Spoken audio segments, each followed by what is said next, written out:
நான் பிறந்து வளர்ந்ததெல்லாம் அருப்புக்கோட்டை. அப்பா வந்து கடைநிலை ஊழியராக இருந்தாங்க ஐபிஎஸ் ஆஃபீஸில். அவங்க வந்து ஒரு பியூன். எனக்கு பள்ளி பருவத்தில் ஒரு சின்ன சம்பவம், அது மாத்திரம் நான் சொல்லிடுறேன். என் நண்பருடைய அப்பா வந்து ஒரு ப்ரெஸ் நடத்துகிறாரு. அந்த ப்ரெஸ்ஸுக்கு அந்த பக்கம் போயிருந்துருக்காங்க. அந்த ப்ரெஸ்ஸுக்கு வந்து வாடிக்கையாக தினந்தோறும் மாலை நேரத்தில் நான் படிக்கிற எஸ்பிகே பாய்ஸ் ஸ்கூலுடைய ஹெட்மாஸ்டர் வந்து அங்கே உட்காருவார், சுந்தரம்னு சொல்லிட்டு. அவர் அங்கே உட்காந்துருக்காரு. அப்பா அந்த பக்கம் போன நேரம் அந்த ப்ரெஸ் ஓனர் வந்து எங்கள் அப்பாவுக்கு தெரிஞ்சவங்க.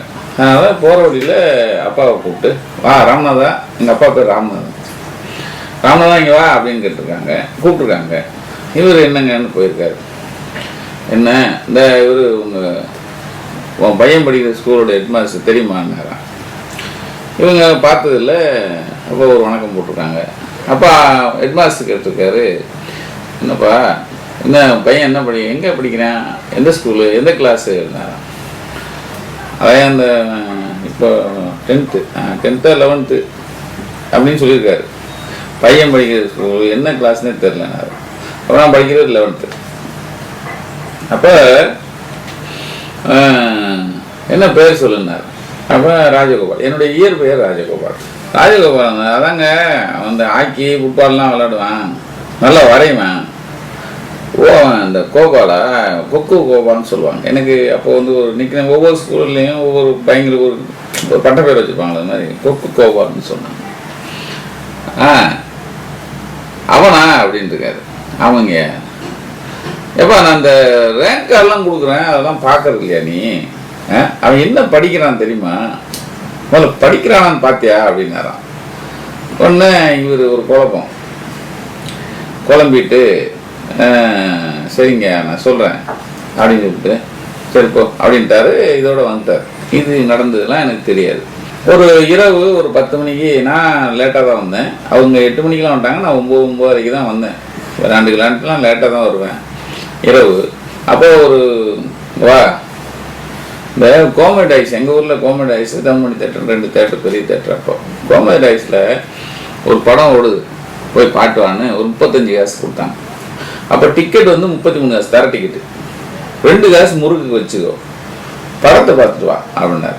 எனக்கு ஆச்சரியம். ஏன்னா எங்கள் அப்பா வந்து சினிமாவுக்கு காசு கொடுத்தது இல்லை, சினிமாவுக்கு போயிட்டு வரான்னு சொன்னதே இல்லை.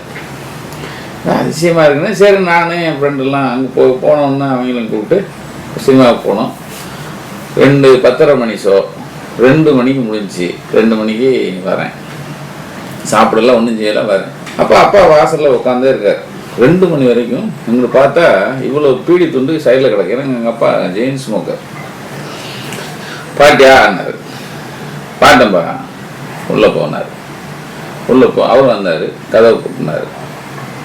தட்டி கதவு தான். அப்போ கதவை கூட்டணும். உள்ளே போனோடனே சரி படத்தை கதையை சொல்லணும் அப்படின்னாரு. சரி கதை சொல்லு. நான் கதையை கட்டணும், நம்ம தான் குஷி வருமே. சினிமா கதை இந்த பார்த்து வந்தோன்ற கதை கேட்குறதுங்கிறது அது ஒரு மேனியா. அந்த கதை சொல்கிறதும் அது ஒரு சுவாரஸ்யம் இருக்கும் எப்பயுமே பார்த்தீங்கன்னா. அப்போ உட்காந்து இல்லைப்பா அது ஒரு ஏழை ஒருத்தர் வீடு அவசர கடை வச்சுருக்காரு. அவர் பொண்ணு பாவப்பட்ட பிள்ளை. அந்த பிள்ளை ஒரு லவ் பண்ணுது. அவன் பணக்கார வீட்டு பையன். இவங்க 2 பேரை கல்யாணம் முடிச்சு வைக்கிறது தான் ஒரு 3 பேர். அந்த 3 பேர் ஜெயிலேருந்து தப்பிச்சு வராங்க. அவங்க கல்யாணம் முடிச்சு வைக்கிறாங்க. காதலுக்கு இதெல்லாம் வேணாம்டா. இந்த 3 பேர் ஏன் வராங்க, ஜெயிலேருந்து வராங்களா? ஆமாம். அவன் ஏன் தப்பிச்சு வந்தாங்க, அவங்க ஏன் ஜெயிலுக்கு போனாங்க அது சொல்லு அப்படின்னாரு. அதுப்பா அது வந்து அப்போ வந்து சிவாஜி, முத்துராமன், நாகேஷ் 3 பேர் நடித்த படம், 3 தெய்வங்கள். சிவாஜி சார் வந்து அதுப்பா அவர் வந்து பீரோலாம் திறப்பார். பீரோ திறந்து காசு இருப்பார். அவர் பீரோ திறக்கிறதுக்கு கில்லாடி, அதனால அதில் மாட்டிக்கிட்டு உள்ளே போயிடுவார். சரி 2வது ஆள் முத்துராமன் கொலை பண்ணிடுவார், அதனால ஜெயிலுக்கு போவார். சரி 3வது ஆள் நாகேஷ்பா, அவர் வந்து ஒரு பத்திரம் மாதிரி கையெழுத்து, இன்னொருத்தர் கையெழுத்து மாதிரி போடுவார் அப்படின்னு பாருங்க. எந்திரிச்சு மிதிச்சார், ஒரு நல்லுக்குன்னு ஒரு மிதி. ஏண்டா அவர் திட்டுவார், ஏண்டா தாய் கல்ல கையெழுத்து போட்டா ஜெயிலுக்கு போயிடுவான், அதானே அந்த கதை அப்படின்னாரு. ஆமான்னு அழுதுகிட்டே சொல்றேன். இவ்வளோ நாள் படிச்சிருக்க, படித்த படிப்பு பள்ளிக்கூடத்தில் உனக்கு வந்து பரீட்சை அரை பரீட்சை ஏதோ 2-3 பரீட்சை நடக்குதா, அதில் வந்து உனக்கு ரேங்க் கார்டுன்னு கொடுப்பாங்களா அப்படின்னாரு. அப்போதான் கிதுக்குங்குது. ஏன்னா 6ஆம் வகுப்புலேருந்து நான் ரேங்க் கார்டை காமிச்சதே இல்லை. இதை விட கொடுமை, எங்கள் அக்கா ரேங்க் கார்டும் காமிச்சது இல்லை, என் தங்கச்சி ரேங்க் கார்டும் காமிச்சது இல்லை. ஏன்னா ஏன் ரேங்க் கார்டு நீ உனக்கு உன் ரேங்க் கார்டை காமிச்சிட்டா அப்பா திடீர்னு ஏன்டா உனக்கு இது மாதிரி வரலையான்னு கேட்டுருவாருன்னு இந்த 3 பேருடைய ரேங்க் கார்டுமே கையெழுத்து போகிறது நான், எங்கள் அப்பா கையெழுத்து போகிறது. அப்போ மாட்டினோம், எங்கேயோ எப்படியோ மாட்டோமேனு அட்டினாலும் அட்டி பிரித்திட்டார்.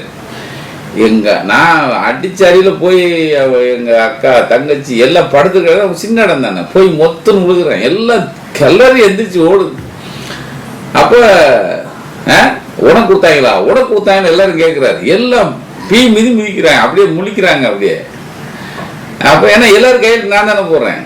அப்போதான் சொல்றாரு, நான் பாட்டுக்கு ரோட்டில் போயிட்டு இருக்கேன், ஒருத்தன் ஒல்லி குச்சி மாதிரி ஒருத்தர் இருக்கா. யார் எங்கள் ஹெட்மாஸ்டர் சுந்தரம் ஒல்லியாக இருப்பார். அவர் பையன் வின்சென்ட், அவன் பெரிய இன்ஜினியராக இருக்கான். ஒருத்தன் உயிர்குச்சி மாதிரி இருந்துட்டு ஒருத்தன் கால் மேலே கால் போட்டு நீ என்னடா பிள்ளைய வளர்க்குறன்னு என்னை கேட்குறான். இவனால எங்க கேவலப்படுறான்னு தெரியுமா உனக்கு அப்படின்னு சொல்லி சொல்லி அடிக்கிறாரு. வாழ்க்கையில எனக்கு அந்த அடி வாங்கினது அதெல்லாம் வேற.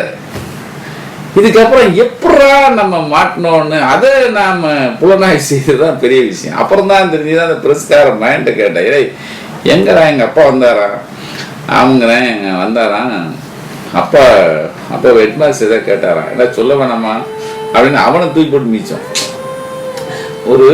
இது என்னன்னா வாழ்க்கையில ஒரு பாடம் கற்பிக்கிறதுக்காக எங்க அப்பா இது எடுத்துக்கிட்ட அவகாசம் பார்த்தீங்கன்னா இது நடந்தது 2 மாசம் முன்னாடியா. ஆனா அதுக்கப்புறமா அவர் தோது பார்த்துட்டே இருந்திருக்காரு, இது எப்படி இவனை நம்ம வந்து மிதிக்கணும், இதுக்கு சத்தம் போடணும், அடிக்கணும், இது கண்டிக்கணும், இதுக்கு வாய்ப்பை தேடிட்டு வந்து அதுக்கு ஒரு படத்தை இவர் வந்த படம்லாம் இவர் பார்த்துருவார். அந்த படத்தை பார்த்து மறுபடியும் அந்த படத்தை நம்மளை பார்க்க வச்சு இப்படி ஒரு படிப்பினை கொடுத்துருக்காங்க எங்க அப்பா.